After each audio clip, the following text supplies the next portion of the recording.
Hola, muy buenas a todos y sean bienvenidos a Real Cosmic Math, donde las matemáticas hacen volar al pensamiento. El día de hoy vamos a hablar de uno de esos temas de los que en ocasiones no se suelen ver con grado de detalle en la escuela y no obstante conviene conocer. Se dice mucho que las integrales permiten sacar la cantidad de área que hay bajo la curva de una función. Sin embargo, ¿cómo es exactamente que lo hace y por qué lo hace?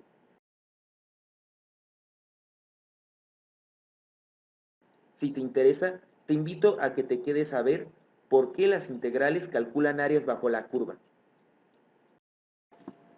Para entender esto, primero imaginemos la gráfica de una función. Debajo de la línea hay un área. Esa área es irregular. Históricamente el cálculo de áreas irregulares es uno de los problemas que más ha movido a los matemáticos. Desde la antigua Grecia, a Arquímedes se le había ocurrido la idea de que se podía obtener una aproximación de la cantidad de área en una superficie regular si dentro de ella se colocaban rectángulos y después se sumaban las áreas de esos rectángulos. Pero al hacer esto, no se contemplaban las áreas de los pequeños huecos que los rectángulos no podían cubrir. Asimismo, también se puede recurrir a cubrir el área con rectángulos que estén por encima de la línea de la función, pero mientras en los rectángulos que están por debajo de la línea hay huecos, en los rectángulos que están por encima de ella hay área sobrante. Pese a ello, también es cierto que entre más pequeños son estos rectángulos, más se aproximarán en altura y a la par cubrirán de mejor manera el área bajo la curva. Esto ocurre cada vez más conforme más pequeños y angostos son. De hecho, tendrían que ser tan angostos al grado de convertirse en líneas para que estos rectángulos cubrieran dicha área. Se dice eso porque de hecho, conforme más angosto es y por lo tanto su base tiene menos longitud, entonces este se parece más a una línea. Si la base no tiene longitud, podemos afirmar que el rectángulo es en realidad una línea. Ahora, volviendo a la gráfica de la función, vamos a dibujar un rectángulo debajo de la línea de la función. El área de este rectángulo es aproximadamente a la que está bajo la curva. El rectángulo tiene una base que mide un valor cualquiera. Nosotros le llamaremos h. Mientras tanto, podemos notar que su altura va desde el eje x hasta una esquina del rectángulo que está sobre un punto de la gráfica de la función. Ese punto tiene unas coordenadas x y f de x. Cada punto de una gráfica de función señala los valores que va tomando f de x conforme a los valores de x.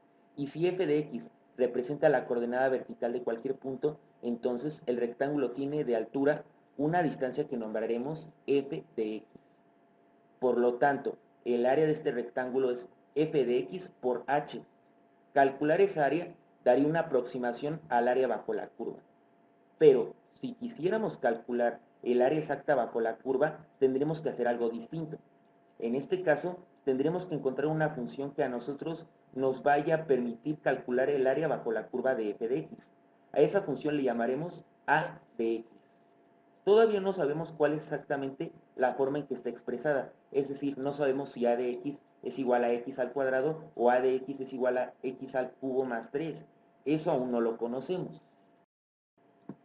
Bueno, aun cuando no conocemos la función, podemos describir un poco cómo trabaja. La naturaleza de una función es que al ingresar un valor, se haga un proceso y devuelva otro valor. Bien, esta función a de x lo que hace es que una vez que se le ingresa un valor a x, lo que te va a devolver es la cantidad de área que hay de 0 hasta el valor que le asignaste a x. Por ejemplo, si le ingresaste a x un valor de 5, al evaluar en la función, este va a devolver un valor de área desde 0 hasta 5. Ahora, si esto es la forma en que trabaja nuestra función, significa que nosotros no podríamos calcular directamente con ella el área desde 5 hasta 7, desde 9 hasta 13 o desde 8 hasta 17, porque lo que devuelve la función es el área desde 0 hasta x. Si quisiéramos calcular un área bajo la curva que no vaya desde 0, primero debemos calcular el área desde 0 hasta la línea donde se delimita por la derecha el área bajo la curva a calcular. A esa área le llamaremos área 2. Por otro lado, el área desde 0 hasta la línea que delimita por la izquierda será el área 1. Si al área 2 le restamos el área 1, obtendremos el área que nos interesa calcular. Ahora, Si volvemos a tomar nuestro rectángulo que tenía un área casi igual al área bajo la curva y considerando que el área de ese rectángulo era f de x por h y el de la superficie bajo la curva es un área 2 menos un área 1, entonces nos queda la siguiente expresión. F de x por h es aproximadamente igual a de x más h, o sea, nuestra área 2 menos a de x, nuestra área 1. Si tomamos esto y dividimos todo entre el valor de la base h en ambos miembros de la expresión, vamos a obtener las alturas de ambas áreas. Esto se debe a que en todo rectángulo el área es igual a la base por la altura y por lo tanto la altura es igual al área entre la base, tal como hemos hecho aquí, que dividimos las áreas entre el valor de la base. El dividir entre h es más que nada para que f de x quede sola del lado izquierdo. Hablar sobre la altura del rectángulo resulta accesible de entender. Sin embargo, hablar sobre la altura del área bajo la curva puede resultar confuso, ya que, a simple vista, incluso pareciera que tiene dos alturas diferentes, pero en realidad, esta altura se refiere a un solo valor. Para concebir la idea de esa altura de la que les estoy hablando, imaginemos que mi área bajo la curva es como una plastilina que puedes moldear a tu antojo. Si moldeáramos nuestra área bajo la curva de tal manera que le diéramos la forma de un rectángulo, pero sin ensancharlo, es decir, sin modificar la longitud de la base de nuestra área bajo la curva, bien, una vez que tuviéramos ese rectángulo y le midiéramos la altura, el valor que obtendríamos sería la altura del área bajo la curva.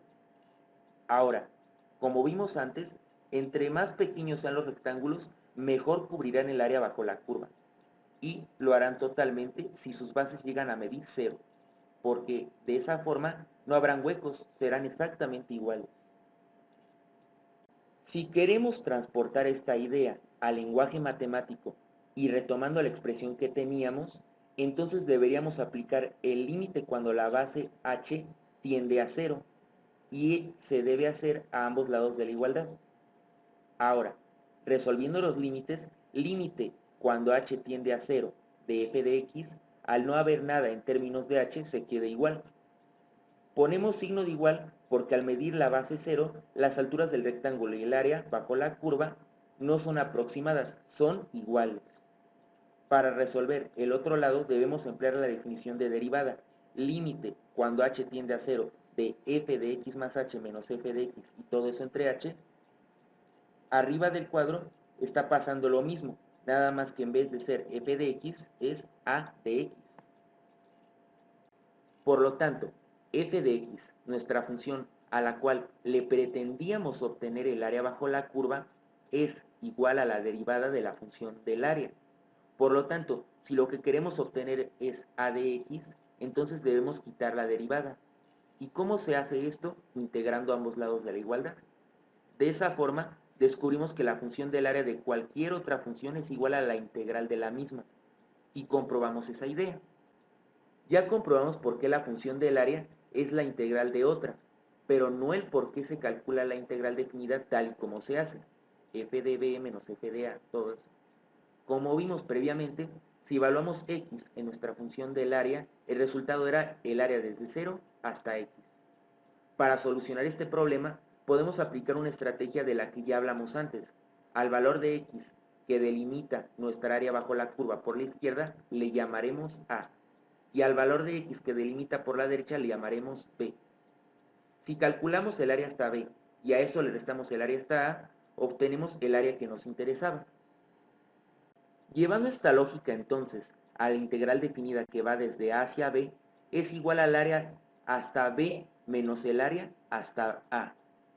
Formalmente expresando en lenguaje matemático, el área bajo la curva es igual a la antiderivada evaluada en b menos la antiderivada evaluada en a.